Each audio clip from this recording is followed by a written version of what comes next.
జలమండలి save earth foundation సంయుక్త ఆధ్వర్యంలో Vanasthalipuram self finance కాలనీలో ఇంకుడు గుంతల నిర్వహణపై అవగాహన కార్యక్రమాన్ని నిర్వహించారు.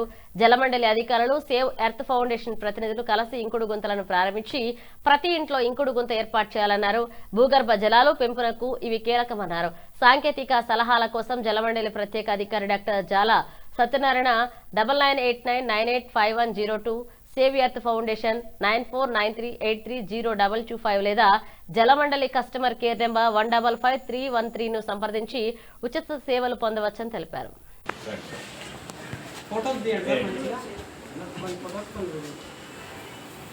Save water, save life. Save water, save life. Save water, save life. Save water, save life. Save water, save life. Save water, save life. Save water, save life. నిర్మిద్దాం ఇంకుడు గుంతలు నిర్మిద్దాం. నిర్మిద్దాం ఇంకుడు గుంతలు నిర్మిద్దాం. నిర్మిద్దాం ఇంకుడు గుంతలు నిర్మిద్దాం. నిర్మిద్దాం ఇంకుడు గుంతలు నిర్మిద్దాం. phase 3 అని ఉంది. ఫస్ట్ phase 1 చేశారు, తర్వాత కొద్ది రోజులు 10 years కు phase 2 అండ్ phase 3 డెవలప్ చేశారు చంద్రబాబు నాయుడు పీరియడ్లో. ఆ తర్వాత మళ్ళీ గోదావరి phase 1 ఎస్టాబ్లిష్ అయింది 16-17లో. మళ్ళీ phase 2 phase 3 కొరకు 7,000 కోట్లతోటి మళ్ళీ గవర్నమెంట్ శాంక్షన్ ఇచ్చింది. అవి వర్క్స్ స్టార్ట్ అవ్వబోతున్నాయి ఇప్పుడు ఆల్రెడీ.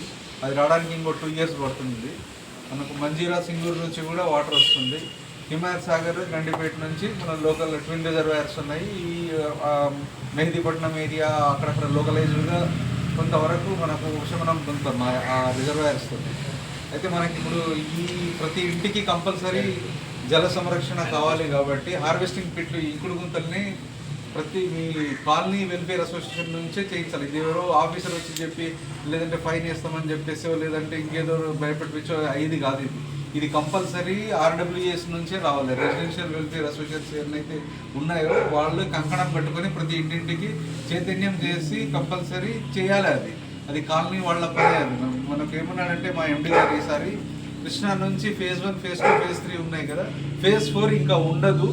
మనము ఈ జల సంరక్షణని ఏదైతే హార్వెస్టింగ్ పిట్ ఇంకుడు గుంతల్ని పెట్టి ఇదే phase 4 మనది కాబట్టి ప్రతి ఇంటికి కంపల్సరీ విధిగా కంపల్సరీ కట్టియాలని చెప్పేసి చెప్పడం జరిగింది అనమాట. కాబట్టి ఇంకా phase 4 అంటే నది నుంచి మళ్ళీ తీసుకురావడం ఉండదు, ఇక్కడే భూగర్భాన్నే మనం నదిలాగా మార్చాలి అని చెప్పేసి చెప్పడం జరిగింది. ఇంకా phase 4 అనేది ఉండదు. కాబట్టి మీరు కూడా అన్ని రెసిడెన్షియల్ వెల్ఫేర్ అసోసియేషన్స్కి కామన్గా మళ్ళీ ఒక అసోసియేషన్ ఉంటుందిగా, రిప్రజెంటేటివ్స్ ఉంటారు కదా ప్రతి అన్ని జాయింట్ యాక్షన్ కమిటీ లాగా మనకు అన్ని అసోసియేషన్స్ కలిపి అన్ని ప్రతి కాలేజీ వాళ్ళు ఇది ప్రతి వాళ్ళని కూర్చోబెట్టి ఇది చేయవలసిన పని ఇది. కాబట్టి ప్రతి ఇంటికి కంపల్సరీగా ఇంకుడు గుంతలను కట్టుకోవడం అంటూ అది విధి అనమాట. మనం ఎట్లయితే గాలి నీళ్ళని ఎట్లయితే ఆశిస్తామో తాగడానికి ఇది కూడా కంపల్సరీ.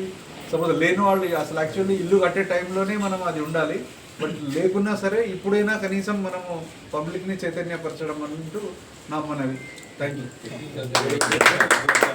ఇంకొకటి ఏంటంటే మీకు అసలు ఎలా కట్టాలి ఏం కట్టాలని ఏం తెలియకున్నా సరే మా ఇంజనీర్స్ కానీ మా టెక్నికల్ స్టాఫ్ సార్ దాని వరకే వాటర్ బోర్డు మొత్తం హైదరాబాద్ మొత్తానికి సారే అన్నమాట. గ్రౌండ్ వాటర్ నుంచి సార్ రిటైర్ అవ్వడం జరిగింది. మా దగ్గర OSD officer on special duty మీద సార్ని తీసుకోవడం జరిగింది. కాబట్టి ఏమన్నా మీకు టెక్నికల్ అసిస్టెంట్స్ సార్ ఇస్తారు. మీకు ఎవరికి ఏమన్నా అర్థం కాలేదన్నా సార్ నంబర్ ఇవ్వచ్చు. మీ కాలనీ వాళ్ళకు కూడా ఇప్పుడు అడుగుతారు ఎలా కట్టాలి మాకేం తెలియదన్నా మీరు మాట్లాడుకుంటారు మేస్త్రితోటి. కానీ దాని సీక్వెన్స్ ఏంటి, ఎలా పెట్టాలి, లేయర్స్ ఏంటి అనేది, మనకు రాళ్ళు ఎలా పరచాలి, ఎంత ఏంటి అనేది సీక్వెన్స్ ఎలా అయితే మనకు ఎఫిషియన్సీ బాగా మనకు ఇంకుతాయి నీళ్ళు అనేది. అది అడ్డదిడ్డంగా ఏదో ఇట్లా పడేస్తే అది ఫెయిల్యూర్. మళ్ళీ అది దాని ఎఫిషియన్సీ ఒక 10-20% కూడా ఉండదు. మనకు 90 to 100% ఎఫిషియన్సీ కావాలి మనం పని చేస్తున్నామంటే. కాబట్టి టెక్నికల్ అసిస్టెన్స్ అంతా మన సత్యనారాయణ సార్ ఇస్తారు. ఏదన్నా సరే మీరు సార్ నంబర్ని అన్ని వెల్ఫేర్ అసోసియేషన్స్కి కూడా నంబర్ సార్ నంబర్ని ఇవ్వచ్చు.